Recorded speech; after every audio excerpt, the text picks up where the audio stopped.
Hello दोस्तों, आप लोगों का स्वागत है इतिहास की दुनिया 99 पे। दोस्तों, आज मैं आपके लिए लेकर के आया हूँ साइंस के कुछ ऐसे प्रश्न जो आपके एग्जाम में बार-बार, हज़ार बार पूछा जाता है।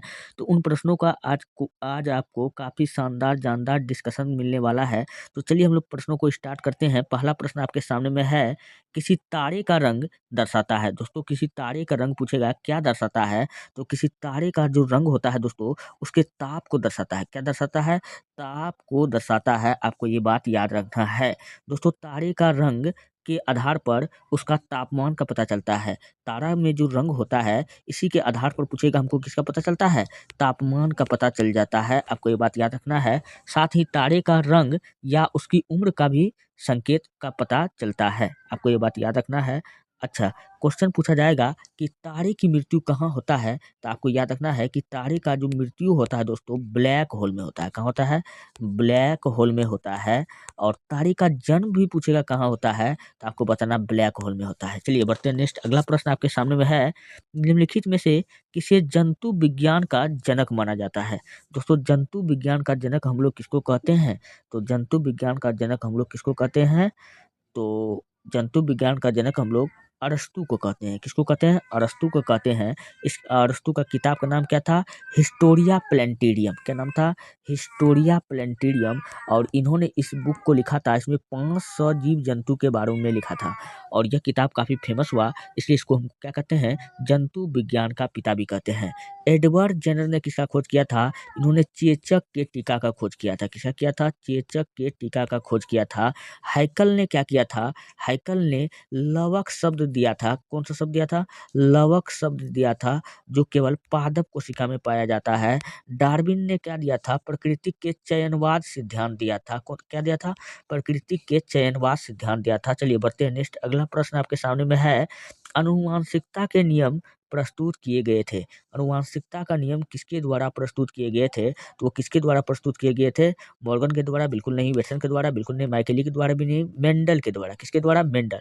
अब मेंडल कहाँ का निवासी था? तो आपको बताना है, यह ऑस्ट्रिया के ब्रून शहर का निवासी था। कहाँ का था? ऑस्ट्रिया के ब्रून शहर का पादरी था। और इन्होंने आनुवंशिकता का 3 नियम दिया था। कितना नियम दिया था? 3 नियम दिया था। पहला को कहते हैं प्रभाविता का नियम। क्या कहते हैं? प्रभाविता का नियम। दूसरा को हम लोग कहते हैं स्वतंत्र अवरोहन का नियम। क्या कहते हैं? स्वतंत्र अवरोहन का नियम। तीसरा को हम लोग कहते हैं पृथक्करण का नियम। क्या कहते हैं? पृथक्करण का नियम। ये तीनों आनुवंशिक का नियम है। आपको ये बात याद रखना है। चलिए बढ़ते हैं नेक्स्ट। अगला प्रश्न आपके सामने में है, निम्नलिखित में से किसे औषधि विज्ञान का जनक माना जाता है? औषधि विज्ञान का जनक किसे कहा जाता है? तो औषधि विज्ञान का जनक हम लोग किसको कहते हैं? हिप्पोक्रेटस को कहते हैं। किसको कहते हैं? हिप्पोक्रेटस कहते हैं। विश्व हाँ, अगर पूछेगा कि भारत में औषधि विज्ञान का पिता किसको कहते हैं, अगर भारत में क्वेश्चन पूछ लेता, तब आपको बताना था, क्या बताना था? धन्वंतरी। क्या बताना था? धन्वंतरी। धन्वंतरी आपको बताना था। चलिए बढ़ते हैं नेक्स्ट। अगला प्रश्न आपके सामने में है, निम्नलिखित में से जीव विज्ञान की कौन सी शाखा आनुवंशिकता तथा विविध विविधताओं के अध्ययन से संबंधित है? तो आनुवंशिकता और उनकी विविधताओं से जो संबंधित है, ऑप्शन नंबर सी बिल्कुल राइट हो जाएगा, आनुवांशिकी। तो ऑप्शन नंबर सी क्या हो जाएगा? बिल्कुल राइट हो जाएगा। आनुवांशिकी शब्द पूछेगा कौन दिया था? आनुवांशिक पिता मेंडल को कहते हैं, लेकिन शब्द इन्होंने नहीं दिया था। तो शब्द भैया आनुवांशिकी शब्द कौन दिया था? तो वो आपको दिया था वाटसन। आपको बताना है, क्या बताना है? वाटसन आपको बताना है। आनुवांशिकी शब्द दिया था। आपको ये बात याद रखना है। और आनुवांशिकी का इकाई पूछेगा क्या होता है दोस्तों? जीन होता है। क्या होता है? जीन होता है। आपको ये बात याद रखना है। आनुवांशिक जो होता है दोस्तों, लक्षण का वाहक होता है। आपको ये बात याद रखना है। मेंडल ने आनुवांशिकी का पता पूछेगा किस पे लगाया था? तो मटर के पौधे पे लगाया था। किस पे लगाया था? मटर के पौधे पे लगाया था। आपको ये बात याद रखना है। चलिए बढ़ते हैं नेक्स्ट। अगला प्रश्न आपके सामने में है, जीवों के उनके पर्यावरण संबंध में अध्ययन को क्या कहते हैं? जीवों के उनके पर्यावरण संबंध में अध्ययन को हम लोग क्या कहते हैं? तो दोस्तों, उसको हम लोग पारिस्थितिकी विज्ञान कहते हैं। तो ऑप्शन नंबर डी क्या हो जाएगा? बिल्कुल राइट हो जाएगा, पारिस्थितिकी विज्ञान। चलिए बढ़ते हैं नेक्स्ट। अगला प्रश्न है, प्राणी विज्ञान की उस शाखा का नाम जिसमें पशु व्यवहार का वैज्ञानिक अध्ययन किया जाता है, उसको हम लोग क्या कहते हैं? दोस्तों, उसको हम लोग ईथोलॉजी कहते हैं। क्या कहते हैं? ईथोलॉजी कहते हैं। तो ऑप्शन नंबर डी क्या हो जाएगा? बिल्कुल राइट हो जाएगा। चलिए बढ़ते हैं नेक्स्ट, अगला प्रश्न आपके सामने में है, औषधि और उनके कार्यों का अध्ययन क्या कहलाता है? औषधि और उनके कार्यों का अध्ययन क्या कहलाता है? औषधि विज्ञान कहलाता है। क्या कहलाता है? औषधि विज्ञान कहलाता है। तो दोस्तों औषधि विज्ञान से दोस्तों एक किताब आपको याद रखना है, चरक। क्या रखना है? चरक। चरक का किताब का नाम क्या है? चरक संहिता। चरक संहिता। और चरक को दोस्तों हम लोग क्या कहते हैं? आयुर्वेद का जनक कहते हैं। क्या कहते हैं? आयुर्वेद का जनक कहते हैं। चलिए बढ़ते हैं नेक्स्ट, अगला है, निम्नलिखित में से किसे जीव विज्ञान का जनक कहा जाता है? तो जीव विज्ञान का जनक हम लोग किसको कहते हैं? अरस्तु को कहते हैं। ये अरस्तु कौन था? तो ये सिकंदर का गुरु था। कौन था? ये सिकंदर का गुरु था।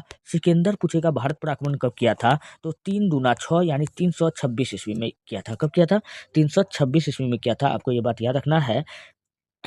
अरस्तु अरस्तु का भी गुरु पूछेगा कौन था? तो अरस्तु का गुरु था प्लेटो। कौन था? प्लेटो। और प्लेटो का भी गुरु पूछेगा कौन था? तो सुकरात था। आपको ये बात याद रखना है। चलिए बढ़ते नेक्स्ट, अगला प्रश्न आपके सामने में है। अगला प्रश्न है, ऐतिहासिक लेखों का संरक्षण विज्ञान की किस शाखा के अंतर्गत किया जाता है? तो ऐतिहासिक लेखों का संरक्षण विज्ञान की किस शाखा के अंतर्गत किया जाता है? तो वो किया जाता है म्यूजियोलॉजी। तो ऑप्शन नंबर सी इस प्रश्न का राइट आंसर होगा, म्यूजियोलॉजी। अच्छा, क्वेश्चन पूछेगा कि एपिग्राफी क्या कहलाता है? दोस्तों एपिग्राफी जब भी पूछेगा तो आपको बताना, शिलालेखों का अध्ययन एपिग्राफी कहलाता है। शिलालेख, शिलालेखों का अध्ययन पूछेगा क्या कहलाता है? एपिग्राफी कहलाता है। चलिए बढ़ते हैं नेक्स्ट, अगला प्रश्न है, जीवाश्म जिसको हम लोग इंग्लिश में फॉसिल्स कहते हैं। क्या कहते हैं? फॉसिल्स कहते हैं। तो जीवाश्म के अध्ययन को क्या कहते हैं? क्वेश्चन पूछा जाएगा कि जीवाश्म के अध्ययन को क्या कहा जाता है? तो जीवाश्म विज्ञान कहा जाता है। क्या कहा जाता है? जीवाश्म विज्ञान कहा जाता है। जीवाश्मों का आयु का पता पूछेगा हम लोग किससे लगाते हैं? तो आपको बताना है कार्बन 14 से लगाते हैं। किससे लगाते हैं? कार्बन 14 से लगाते हैं। आपको ये बात याद रखना है। और पहाड़ों का के आयु का पता पूछेगा, चट्टानों के आयु का पता हम लोग किससे लगाते हैं दोस्तों? चट्टानों के आयु का पता, चट्टानों के आयु का पता हम लोग किससे लगाते हैं? यूरेनियम डेटिंग से लगाते हैं। किससे लगाते हैं? यूरेनियम डेटिंग से। आपको ये बात याद रखना है। अच्छा, गाय माल के आयु का पता हम लोग कैसे लगाते हैं? उनके सींग में पड़े वलय यानी छल्ले को गिनकर करते हैं। जो जानवर का सींग नहीं होता है उनके नाखून को गिन करके किया जाता है। आपको ये बात याद रखना है। चलिए बढ़ते हैं नेक्स्ट, अगला प्रश्न आपके सामने में है, एरिनियोलॉजी किसका अध्ययन है? एरिनियोलॉजी किसका अध्ययन है? तो एरिनियोलॉजी जो अध्ययन है वो मकड़ियों का अध्ययन है। किसका अध्ययन है? मकड़ियों का अध्ययन है। तो ऑप्शन नंबर बी इस प्रश्न का बिल्कुल राइट हो जाएगा। अच्छा, आपसे क्वेश्चन पूछेगा कि मधुमक्खी का अध्ययन क्या कहलाता है? दोस्तों मधुमक्खी का अध्ययन एपीकल्चर कहलाता है। क्या कहलाता है? एपीकल्चर कहलाता है। चलिए बढ़ते हैं नेक्स्ट, अगला प्रश्न आपके सामने में है, वृक्ष संवर्धन किसका अध्ययन है? तो वृक्ष संवर्धन किसका अध्ययन है? ये वृक्ष और वनस्पति खेती का अध्ययन है। तो ऑप्शन नंबर ए बिल्कुल राइट हो जाएगा। नेक्स्ट प्रश्न है बच्चों, मृदा से संबंधित विज्ञान क्या कहलाता है? तो मृदा से संबंधित विज्ञान क्या कहलाता है? मृदा विज्ञान कहलाता है। और इसी मृदा के अध्ययन को हम लोग क्या कहते हैं? पाइडोलॉजी इंग्लिश में कहते हैं। क्या कहते हैं? पाइडोलॉजी कहते हैं। आपको ये बात याद रखना है। पोमोलॉजी क्या होता है? पोमोलॉजी फलों का अध्ययन होता है। क्या होता है? फलों का अध्ययन होता है। चलिए बढ़ते हैं नेक्स्ट, अगला प्रश्न आपके सामने में है, जीवाणु का खोज किसने की थी? दोस्तों जीवाणु का खोज यानी बैक्टीरिया का खोज पूछेगा कौन किया था? एंटी वान ल्यूवेनहुक ने किया था। कौन किया था? एंटी वान ल्यूवेनहुक ने किया था 1665 ईस्वी में। कब किया था? 1665 ईस्वी में। आपको ये बात याद रखना है। चलिए बढ़ते हैं नेक्स्ट, अगला है, फफूंद या कवक के अध्ययन को क्या कहते हैं?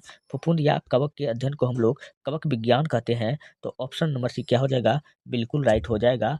हाँ, मस्तिष्क के अध्ययन को पूछेगा हम लोग क्या कहते हैं? तो हम लोग नर्वस सिस्टम यानी कि तंत्रिका तंत्र कहते हैं। आपको याद रखना है। नेक्स्ट है, ओडोंटोलॉजी विज्ञान की एक शाखा है, उसका संबंध किसके साथ है? ओडोंटोलॉजी दोस्तों ओडोंटोलॉजी हम लोग दांतों के अध्ययन को कहते हैं। क्या कहते हैं? दांतों के अध्ययन को हम लोग ओडोंटोलॉजी कहते हैं। तो ऑप्शन नंबर सी क्या हो जाएगा? बिल्कुल राइट हो जाएगा। क्वेश्चन पूछे जाता है, क्वेश्चन ये भी पूछा जाता है कि दांत का मजबूती किसके कारण बना रहता है? तो आपको बताना है कैल्शियम के कारण। किसके कारण? कैल्शियम के कारण और फॉस्फेट के कारण। आपको ये बात याद रखना है। अच्छा, दांतों में पूछेगा कि दांत का शरीर का सबसे कठोर भाग क्या होता है? तो आपको बताना है दांत का एनिमल। क्या बताना है? दांत का एनिमल ये शरीर का सबसे कठोर भाग है। चलिए बढ़ते हैं नेक्स्ट, अगला है, हृदय और उसकी बीमारियों के अध्ययन से संबंधित विज्ञान को क्या कहते हैं? तो हृदय और उनकी बीमारियों के अध्ययन से संबंधित विज्ञान को हम लोग क्या कहते हैं? कार्डियोलॉजी कहते हैं। क्या कहते हैं? कार्डियोलॉजी। ऑप्शन नंबर ए क्या होगा? बिल्कुल राइट हो जाएगा। चलिए, पक्षियों के वैज्ञानिक अध्ययन को क्या कहा जाता है? तो पक्षियों के अध्ययन को हम लोग क्या कहते हैं? तो पक्षियों के अध्ययन को हम लोग क्या कहते हैं? अर्निथोलॉजी कहते हैं। क्या कहते हैं? अर्निथोलॉजी कहते हैं। तो ऑप्शन नंबर डी क्या हो जाएगा? बिल्कुल राइट हो जाएगा। 20 नंबर का प्रश्न है, प्रतिरक्षा तकनीक का विकास किसने किया था? तो प्रतिरक्षा तकनीक का विकास कौन किया था? तो वो किया था एडवर्ड जेनर ने। कौन किया था? एडवर्ड जेनर ने किया था। इन्होंने चेचक के टीके का भी खोज किया। किसका किया? चेचक का टीका का खोज किया। अच्छा, रॉबर्ट कोच ने क्या किया था? टीबी के बैक्टीरिया का पता लगाया। टीबी के बैक्टीरिया का पता लगाया, जिसको हम लोग ट्यूबरकुलोसिस कहते हैं। क्या कहते हैं? ट्यूबरकुलोसिस कहते हैं। लुई पास्चर ने किया था? दूध के पास्चुराइजेशन का सिद्धांत दिया था, और दूध का पास्चुराइजेशन का सिद्धांत दिया था। और आपको याद रखना है क्या, कि लुई पास्चर दूध के पास्चुराइजेशन का सिद्धांत दिया था। चलिए बढ़ते हैं नेक्स्ट। अगला है, रक्त में एंटीबॉडी एवं एंटीजन के अध्ययन को हम लोग क्या कहते हैं? तो एंटीबॉडी और एंटीजन के अध्ययन को हम लोग क्या कहते हैं? सीरोलॉजी कहते हैं। क्या कहते हैं? सीरोलॉजी कहते हैं। ऑप्शन नंबर सी इस प्रश्न का राइट आंसर होगा। अच्छा, हिस्टोलॉजी क्या कहलाता है? हिस्टोलॉजी ऊतकों का अध्ययन है। किसका अध्ययन है? ऊतकों का अध्ययन है हिस्टोलॉजी। अच्छा, बायोलॉजी पूछे किसको अध्ययन है? तो जीवों का अध्ययन है। किसका अध्ययन है? जीवों का अध्ययन है। चलिए बढ़ते हैं नेक्स्ट। अगला प्रश्न है, तितलियों का अध्ययन क्या कहलाता है? तितलियों का अध्ययन क्या कहलाता है? तो तितलियों का अध्ययन कहलाता है लेपिडेटेरियोलॉजी। तो ऑप्शन नंबर सी क्या हो जाएगा? बिल्कुल राइट हो जाएगा। क्या हो जाएगा? ऑप्शन नंबर सी बिल्कुल राइट हो जाएगा। चलिए बढ़ते हैं नेक्स्ट। अगला प्रश्न आपके सामने में है, अगला है, मछलियों से संबंधित अध्ययन क्या कहलाता है? तो मछलियों से संबंधित अध्ययन क्या कहलाता है? इक्थियोलॉजी कहलाता है। क्या कहलाता है? इक्थियोलॉजी। ऑप्शन नंबर बी क्या हो जाएगा? बिल्कुल राइट हो जाएगा। आपको ये बात याद रखना है। और साथ साथ आपको याद रखना है कि क्रिप्टोलॉजी क्या है? क्रिप्टोलॉजी पूछेगा किसका अध्ययन है, तो आपको बताना है कंप्यूटर का अध्ययन। क्या है? कंप्यूटर के अध्ययन को हम लोग क्या कहते हैं? क्रिप्टोलॉजी कहते हैं। आपको ये बात याद रखना है। चलिए बढ़ते हैं नेक्स्ट। अगला है, अर्निथियोलॉजी में किसका अध्ययन किया जाता है? अर्निथियोलॉजी में किसका अध्ययन किया जाता है? ये पक्षियों का अध्ययन अर्निथियोलॉजी कहलाता है। तो ऑप्शन नंबर ए क्या हो जाएगा? बिल्कुल राइट हो जाएगा। चलिए बढ़ते हैं नेक्स्ट। अगला प्रश्न है, सजावटी वृक्ष तथा झाड़ियों के संवर्धन से संबंधित अध्ययन को हम लोग क्या कहते हैं? वृक्ष एवं झाड़ियों के अध्ययन को हम लोग क्या कहते हैं? उसको हम लोग आर्बोरिकल्चर कहते हैं। इसी को इंग्लिश में हम लोग क्या कहते हैं? डेंड्रोलॉजी। क्या कहते हैं? डेंड्रोलॉजी कहते हैं। चलिए बढ़ते हैं नेक्स्ट। अगला है, मधुमक्खियों के प्रजनन एवं प्रबंधन को क्या कहते हैं? तो हम लोग क्या कहते हैं? एपीकल्चर कहते हैं। क्या कहते हैं? एपीकल्चर कहते हैं। जबकि सेरीकल्चर क्या होता है? रेशम उत्पादन। सेरीकल्चर पूछे क्या होता है, तो आपको क्या बताना है? रेशम उत्पादन का संबंध किससे है? सेरीकल्चर से है। चलिए बढ़ते हैं नेक्स्ट। अगला है, नवजात शिशु की 3 माह तक की आयु के अध्ययन को क्या कहते हैं? तो उसको हम लोग कहते हैं नीमाटोलॉजी कहते हैं। क्या कहते हैं? नीमाटोलॉजी कहते हैं। नियोनेटोलॉजी कहते हैं। तो ऑप्शन नंबर डी क्या हो जाएगा? बिल्कुल राइट हो जाएगा। चलिए बढ़ते हैं नेक्स्ट। अगला प्रश्न है, प्राणियों और पादप उनके परिवेश के संबंध के अध्ययन को क्या कहा जाता है? तो उसके अध्ययन को हम लोग क्या कहते हैं? पारिस्थितिकी विज्ञान कहते हैं। ऑप्शन नंबर डी क्या हो जाएगा? बिल्कुल राइट हो जाएगा। उत्परिवर्तन का सिद्धांत किसने दिया था? इसी को इंग्लिश में म्यूटेशन कहते हैं। उत्परिवर्तन का सिद्धांत किसने दिया था? ह्यूगो डिग्रीज। कौन दिया था? यानी डी ब्रिज जो यहाँ पे लिखा हुआ है, ऑप्शन डी बिल्कुल राइट हो जाएगा। डार्विन ने दिया था प्रकृति के चयनवाद सिद्धांत। इसका किताब का नाम याद रख लीजिएगा, फिलोसफिक जूलॉजी। फिलोसफिक जूलॉजी पूछे किसका किताब है? तो चार्ल्स डार्विन का है। लेमार्क ने बायोलॉजी शब्द दिया था। तो 2 व्यक्ति मिलकर दिया था, लेमार्क और ट्रेव रेनिस। आपको ये बात याद रखना है। चलिए बढ़ते हैं नेक्स्ट। अगला प्रश्न है, अगला प्रश्न है, ऑन्कोलॉजी किनका अध्ययन है? दोस्तों ऑन्कोलॉजी जो अध्ययन है वो कैंसर का अध्ययन है। तो ऑप्शन नंबर बी क्या हो जाएगा? बिल्कुल राइट हो जाएगा। नेक्स्ट है, एक्सोबायोलॉजी एक विज्ञान है जिसका संबंध किससे है? आपको बताना है अन्य ग्रहों में जीवन के साथ है। ऑप्शन नंबर बी क्या होगा? राइट होगा। मर्मिकोलॉजी पूछेगा किसका अध्ययन है? तो ऑप्शन नंबर बी चींटियों का अध्ययन है। क्या है? चींटियों का अध्ययन क्या कहलाता है? मिर्मेकोलॉजी कहलाता है। आपको बताना है अंडों का अध्ययन क्या कहलाता है? अंडों का अध्ययन क्या कहलाता है? ओलॉजी कहलाता है। क्या कहलाता है? ओलॉजी कहलाता है। आपको बताना है कि सपनों का अध्ययन क्या कहलाता है? सपनों का अध्ययन क्या कहलाता है? और आपको बताना है ब्लड का अध्ययन, खून का अध्ययन क्या कहलाता है? हीमेटोलॉजी। खून का अध्ययन क्या कहलाता है? हीमेटोलॉजी कहलाता है। वृद्ध अवस्था का अध्ययन क्या कहलाता है? तो वृद्ध अवस्था का अध्ययन क्या कहलाता है? जीरोटोलॉजी। क्या कहलाता है? जीरोटोलॉजी। तो ये सब काफ़ी ज़्यादा प्रश्न है जो आपके एग्ज़ाम में पूछा जाता है। नेक्स्ट है कीट विज्ञान का अध्ययन क्या कहलाता है? तो कीट विज्ञान का अध्ययन पूछेगा क्या कहलाता है? तो आपको बताना है कीट विज्ञान का अध्ययन क्या कहलाता है? कि हाँ, तो यहाँ ऑप्शन नंबर बी बिल्कुल राइट हो जाएगा, कीटों का अध्ययन। तो ऑप्शन नंबर बी क्या होगा? बिल्कुल राइट होगा। दोस्तों, इस प्रकार यहाँ से क्वेश्चन एक न एक क्वेश्चन आपके एग्जाम में पूछा जाता है, इसलिए ये वीडियो काफ़ी इंपॉर्टेंट है। अगर आपको वीडियो अच्छा लगता है, हेल्पफुल लगता है, हमारे चैनल को जरूर देखिए और चैनल को सब्सक्राइब कर लीजिए, वीडियो को लाइक कर दीजिए, जितना हो सके अपने दोस्तों में शेयर कर दीजिए। रोज क्लास का पीडीएफ आपका टेलीग्राम चैनल इतिहास की दुनिया 99 पर अपलोड हो जाता है। आप वहाँ से जा करके वीडियो का पीडीएफ ले सकते हैं। मिलते हैं नेक्स्ट वीडियो में। धन्यवाद।